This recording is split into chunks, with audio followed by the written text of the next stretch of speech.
Perry Fouts here with Fouts Firearms. I had a lot of people hit me up on Facebook wanting to know when my next training classes are going to be, so we thought I'd put a little video together for you, give you some dates that we have tentatively on the schedule. Hopefully we're going to lock those down in the next few days. For those of you wanting the Handgun Essentials, which is the basic class, covers anything from firearm safety, gear selection, things like that. Plus there's about 4 hours of actual range time in that class. We're looking at the second Saturday in May, which is May the 13th.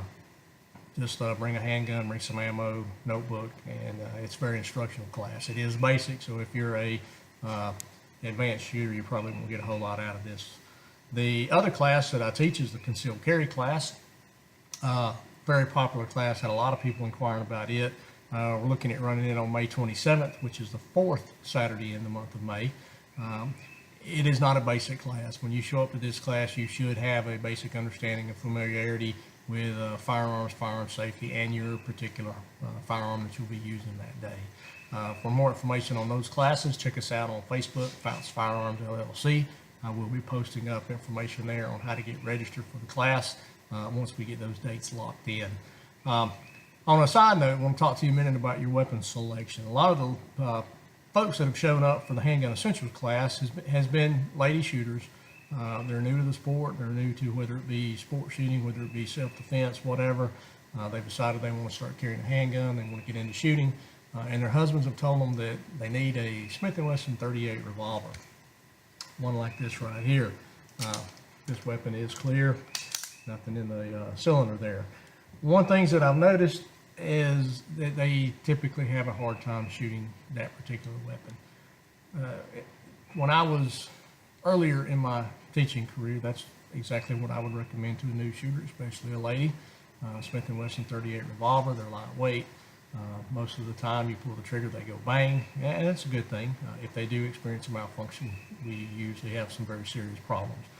But the fact that they don't malfunction is a good positive attribute to that weapon system. Up close and personal, no problems with that weapon. However, we get them on the firing range.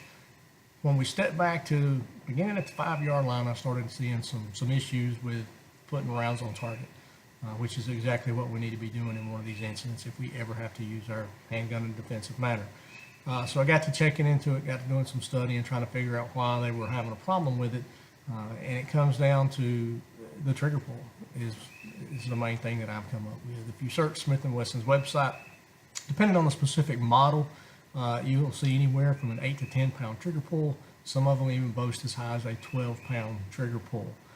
That's a lot of weight that you're manipulating with your index finger. A lot of times the female shooters don't have the grip strength males have, and therefore it makes it a problematic weapon for them to shoot. So we've already checked it. Going to put this on a trigger pull gauge. A couple times off screen, it was actually telling me that there was an error, which was showing that it was more than a 12-pound trigger pull, and it wouldn't even register on my gauge. So we're going to go ahead and we're going to get a good trigger pull, nice and slow like you would want on the firing range. And when I do that, I'm at 11 pounds, it give me an error. All right, meter doesn't go up that high. We'll reset it. We'll snatch it just a little bit, make it go off. We see this one is 10 pounds and 0.9 ounces. We'll run that one again. Not a nice and smooth, but a little bit of jerk. We have 10 pounds, 13.1 ounces on the trigger pull. We'll do this one more time. Do it nice and smooth. We see that one come in at 11 pounds and 7/10 of an ounce. Not a good particular option. One of the things that I do in my training is I demo every shot that they shoot before the shooter will take it, and usually the weapon of choice that I have out there is a Glock 19. I had a lot of the ladies eyeballing that Glock, and a lot of them wanted to shoot it, and ultimately a lot of them shot it very well and have actually went on and purchased that Glock 19. I don't have my 19 with me here today, but I do have my Glock 22. From the factory, they both come with 5.5 pound trigger pulls in a standard configuration, so the Model 22 will do exactly what I want to show today. Again, we have a clear weapon. All right, so we put the trigger pull gauge on the Model 22. Nice and smooth pull. We see that it should break around 5.5 pounds. This broke at 5 pounds, 14.7 ounces. So right at what the factory's telling us it should come in at. All right, do it again, nice and smooth. All right, it broke just under 6, but I kept pulling it, come out to 6 pounds, 3.5 ounces. I'll do it one more time.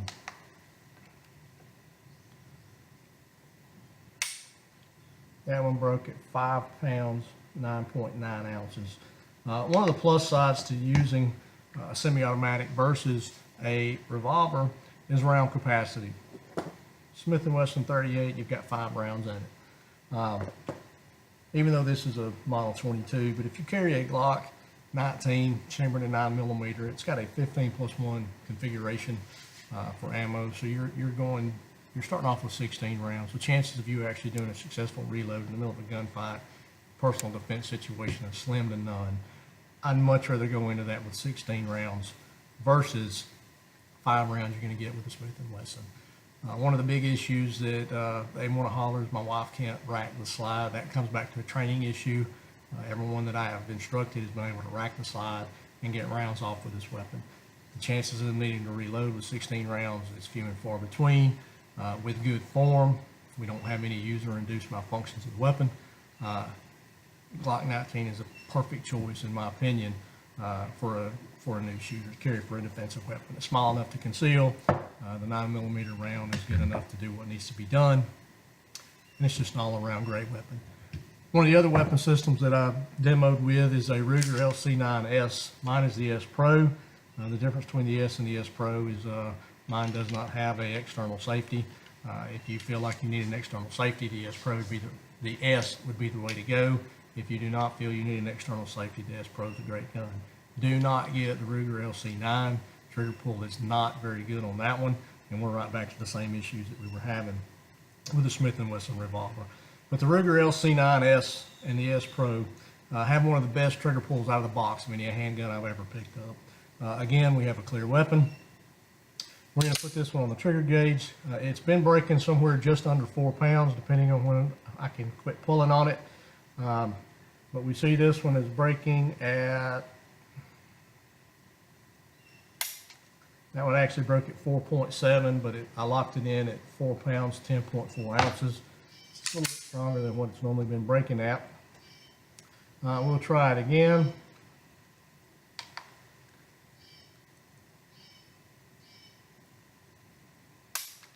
Uh, 4 pounds, 11.3 ounces. And we'll do it one more time.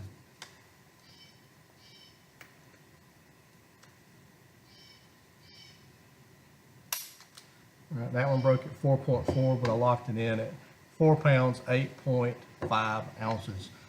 Those are some of the options. There are many other options for a defensive handgun. But the one thing I would like to caution you about is if it doesn't feel comfortable in the shooter's hands, they're not going to carry it, they're not going to shoot it, and they're not going to shoot it well. So before you go out and spend a lot of money, pick up the gun, see what the actual shooter likes. Don't just go get them a gun because you think that's what they need. Make sure they have handled it, make sure they like the feel of it, because if they don't like it, they're not going to carry it and they're not going to shoot it well. If you like the video, if you want to see more, give me a thumbs up. Give me some comments on Facebook. Pay attention to the Facebook page, and if you're interested in the class, love to have you here. Thanks for watching.